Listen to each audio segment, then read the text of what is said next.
Good morning and welcome to this edition of Money Talks with Stephen Diedrichs here on Radio Kidnappers, and coming to you from my accounting practice in Hawke's Bay, Taxile Limited, local and national practice located in Kiwibank. I'd like to take this opportunity again to thank Ken and his team at Radio Kidnappers for all the work that they do in putting the program together, and as always, a thank you to our sponsors. Without them, we could not do what we do here at Radio Kidnappers. So today I want to talk about starting your business, and the reason I thought it's an opportune time to do something like that is because we're currently living through COVID-19, and lots of people have also lost their jobs, and we also have low interest rates at the moment, and there's a bit of inflation creeping in, and people are trying to figure out what do they do. And this is not the first time that people have tried to figure out what they do. We've kind of worked our way through this before, but 2 weeks ago in the local newspaper, there was a short article on people moving their money out of bank deposits and taking on more risk and putting it in the stock market. And the weekend just passed, there was another article about people moving money out of cash into gold. So people are taking more risk, and it indicates to me that people are really thinking about what to do and what their future is going to be like. Now, whether you invest in the stock market or whether you buy gold or not, or or gold ETF or physical gold, look, that is something you have to talk to your financial planner, financial advisor about. If you want, I can direct you to people. But that's just not my expertise. I'm your accountant and tax and wealth protection guy. So given that people are thinking about all these different avenues, I just thought that one of the things that people may be thinking about is about starting their own business. So I think this is just an opportune time to put some thoughts out there for people that are starting their business, wanting to start a business, and just to give them a helping hand as they go.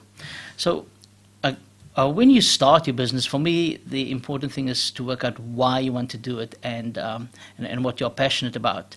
Now, many people, and me included, when I started my business, I just wanted the money, needed the money, and absolutely nothing wrong with that. But I soon realized that having a passion and why you want to do that business, that is particularly important. And I'll give you a couple examples. In that, you're going to be working long hours on your business, and there's other parts in your life that will happen as well. For example, if you have a family, then you may have to stop what you're doing in the middle of the day and go out and do a school pickup run, for example. Then you may want to have dinner with them or just work through. But say you have dinner with them, I do that sometimes, and then afterwards you have to go back to the office and work late into the night to do the work for your customers and your clients. So if you're not really all that passionate about what you're doing, then that may, you may become a bit resentful that you're sitting there late at night and not like what you're doing, which is not really a good thing, because let's face it, if you want money, there's easier ways to go and get money. When I was at the university, and also after that, I used to clean toilets, and I worked on a farm, on a production line, packing cherries. So, I went in, did the job. When I left there, I didn't have to think about it again, and I earned money. So there are lots of other ways that you can earn money. So having a passion as to what you want to do, that's very important. The other things also is, there's different concepts, or I call it the 3-step plan when you're running or having your business. The first step is you have to find a customer, right, and get the customer to buy into what you're offering them, and that can take a while. But once you get that, it's great. But then you actually sit back and go, oops, I actually have to do the work now. so then you've got to put in the time to get the job done and to deliver it delivered to your client, and hopefully along the way you've worked out your payment plans, and also at the end of the day you have to collect the money, and sometimes that may not be as easy as you think, and also you will be surprised who the people are that you have those issues with as to paying your fees. That will really surprise you. So if you have to be able to work through that. And also the other thing to remember is that when you're going out to acquire customers, before they were customers from other businesses, and those businesses are not just going to sit back and let you come in and take their business. So you have to be open to that, and you have to know that, and how you're going to deal with that, and also how you're going to protect your business from clients going elsewhere. But we'll talk a bit about that later. But that all comes down to passion. So the thing is, how do you find your passion, right? So for me, I was lucky. I liked accounting. I did well in accounting at school, and I like accounting and tax, and I ended up working in that area. And an indicator that you really like something is if you're sitting late at night and you're doing additional reading in that area that you love. That kind of shows that yes, you do like that. Now, there may be some people out there that don't work in an area that they like, and that's something new. So they're going to have to try and work out what it is they like, or they may like a particular product, or they may think they want to offer a product or service out to the public. But then you've got to sit back and look at, yes, you may like that service or that product, but are there people out there that actually like it, that will buy it, and that will buy it in sufficient numbers? Because at the end of the day, you still have to make sales. So you could make a small amount of your product, and ask your friends or ask close business associates and people that you like and trust, that you know will give you honest feedback on your particular product or service. And once you have that and you get some traction, then you could look at, okay, how do you adapt, and then how do you continue to roll it out. So that's some things that you have to keep in mind when you work through your passion, and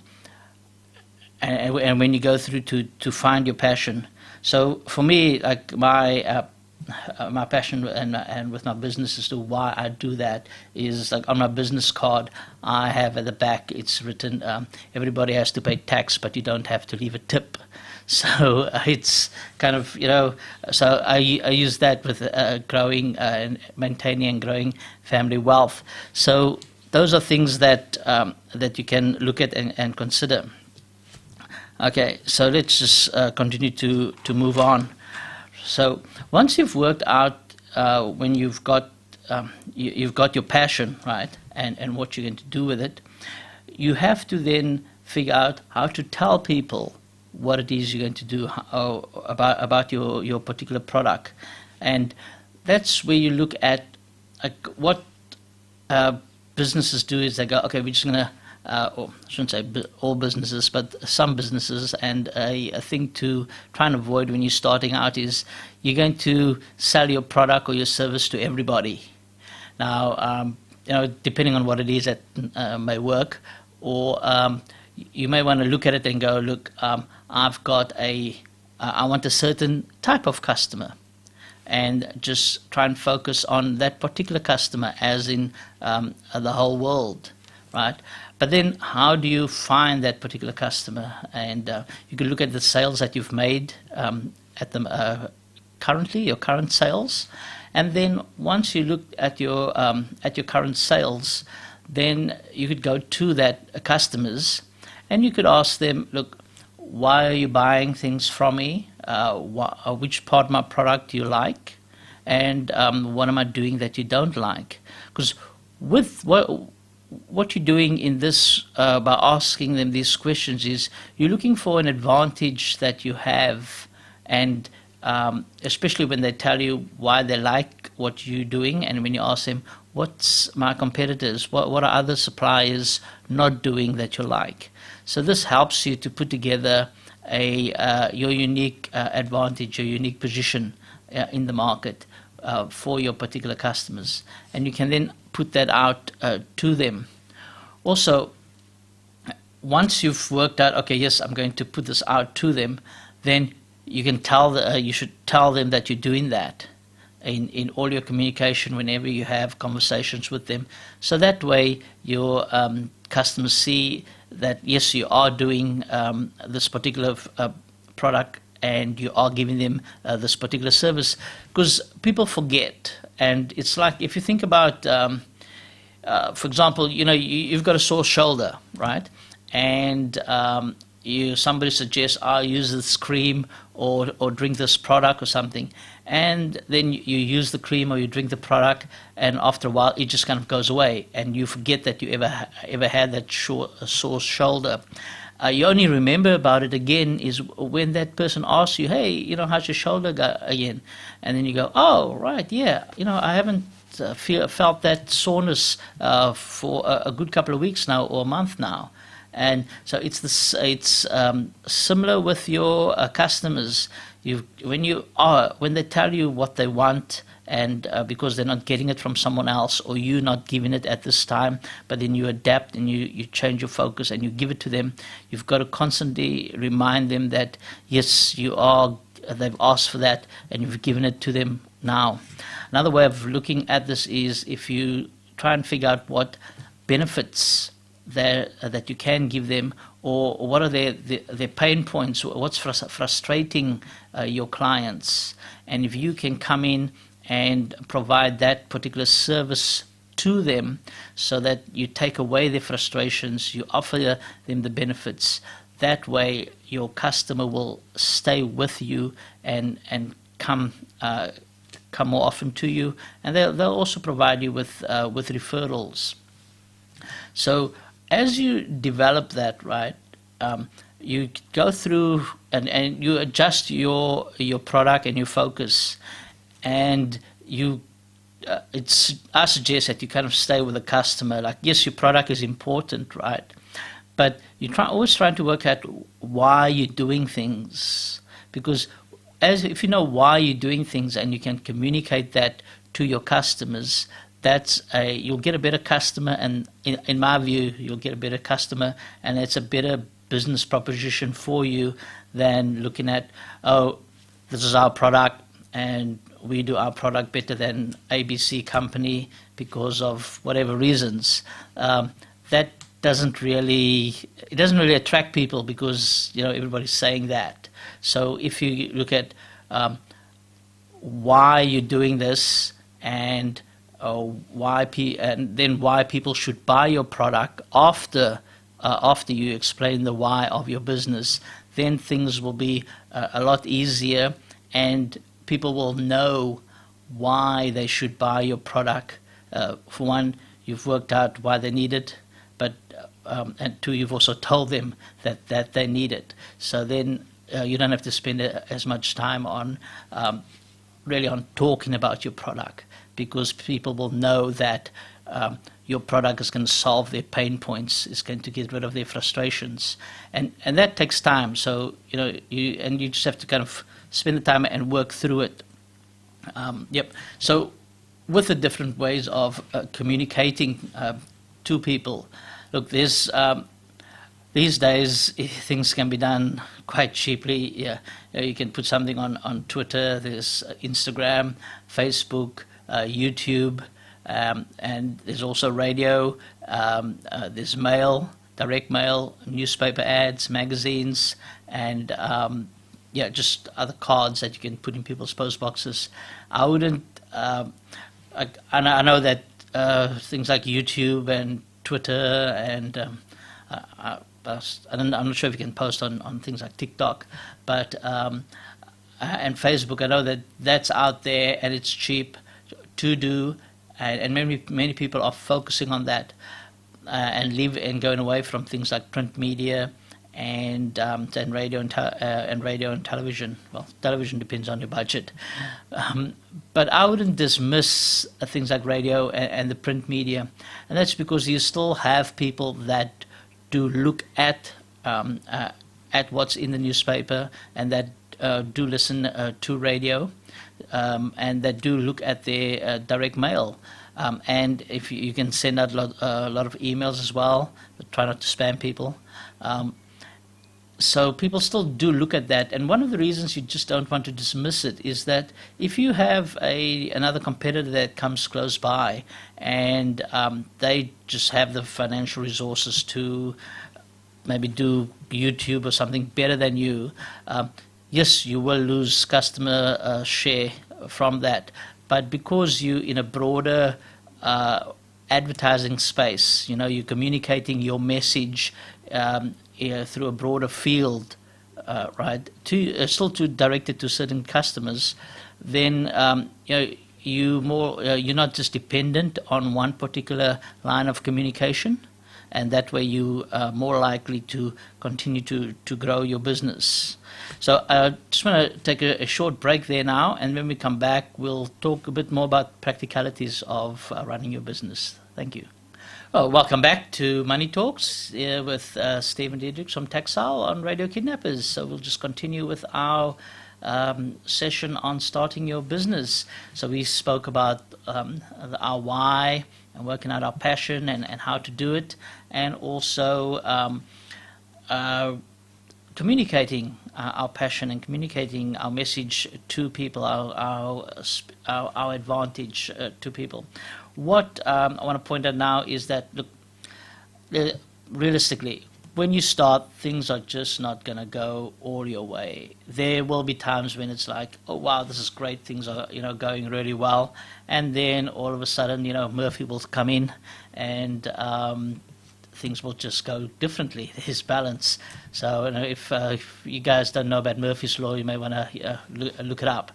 But so just in the time that's left, I just want to focus on this, getting through the startup, because that's very important. When things, there'll be times when things just don't go right for you, but it's important to just keep on going and keep on plowing through. You just keep on going. And I'll give you an example, 2 examples. The spaceship, when it goes to the moon, it's only on target on its right course 3% of the time. That means the other 97%, they're constantly making adjustments, corrections, and they get to the moon and they get home safely. So so it's just constantly, but the thing is they keep on going, so you have to just keep on going and make adjustments. Another big example is FedEx, the Federal Express. They were one of the biggest startups at the time. Imagine starting up a business and you need aeroplanes to transport products around. So that costs a lot of money, and they expected that in the first week they were going to transport around 800 products. And yes, they increased the price for transporting them, but they thought 800 products, that's what they were going to do. What they actually did was they only transported 8 parcels, 8 out of 800, and 5 of that 8 were their own products. So, that would make anyone's stomach churn if you're starting out that sort of business. But the thing is, they just kept on going, and they adjusted, and they kept on going. So if you're having your business and you are it's something that you've worked out, you're passionate about, you've worked through your communication, you know the type of clients you want, just keep on pushing through. Now, just the other thing I want to talk about is when I worked in accounting firms and law firms, we had timesheets. So we kept timesheets as to how we used our time, and it was also part of how we charged our clients. Now, this is not telling you to use that to charge your clients if you are in the service business in that way. I know some of those practices have changed or adjusted. Me myself, I sometimes use the charge out rates, and sometimes I just have a set fee. But the great thing I like about that record keeping is the day is structured. You can work out exactly this time of the day I'm going to do X. At this part of the day, after lunch, I'm going to do Y. And if you've got to do a family, like pick up the kids and take them back home, and you can sit in the evening, I'm going to do this for the rest of the day. So that way it's important to do that. I remember the law firm I worked with, the partner had a massive whiteboard in his office, and he'd plan out the week, like Monday to Friday, with what work is doing in what block of time. So using your time when you start up is really, really important. And so set out a daily plan, a weekly plan, a monthly plan, and a yearly plan as well. And then don't just look at the revenue that you're getting in, because if you focus on your action and the times that you and the work that you're doing in that set times, then the revenue part will start. So I'm getting the wind up here. So thank you very much for tuning in, and I hope to speak with you soon. So this is Stephen Diedrich from Tax Owl, your local and national accounting practice here based in Hastings on Radio Kidnappers. Thank you for listening. Bye.